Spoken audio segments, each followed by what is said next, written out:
ওয়ালাইকুম আসসালাম। হ্যাঁ, কি অবস্থা, ভালো আছেন নি? আতি বালা আতি। তারপরে দিনের বেলা এরকম সানগ্লাস কালা সানগ্লাস লাগা বলেছেন, বুঝলাম না। আগল আয়া বুবা তাইতি নে। আরে একটু একটু না তো দিতে হইব না। ও আচ্ছা আচ্ছা, স্মার্ট সালারেন কেন? দি দি। ইয়া আর তোর ভাবি তো নাই। ইন্দিল্লা আর ভাবি কত নাই, বাঙ্গো ঘরের ভিতর তো হুতি আই গে। আমি তো বিয়ে করি না। আবে আগল দিলি তো বুঝে না। আগল আর হয়তো ভাবি হলো ভাবি কোনা ভাবিতে থাকতো না। সেটি আলামত আর বাবু হাগল তো দিয়ে না, মুড়ে বিয়ে দিছে।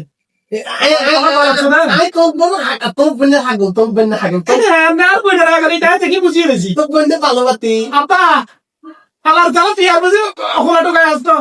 এ বেকুব সুদারে তুই আর বন্ধু বিয়ে দিছ। আবে কুত্তো দানো তো বেকুত্তো দানো। কি আছে? আই পালা তো দা। আচ্ছা আচ্ছা, ইয়ে থারান না কেন? এটা ফিটের খারান না? পিতেকে ইতো কিতো দিতা নতুন দা। দিব দিব, যে চলা আছেন খালি করি পিঠে নিয়ে চলাইতে ঘুরে বেলা তো আই খারাপ ব্যবস্থা করি। ঠিক আছে আয় ডবল তো লইতে ভাবি ভাবি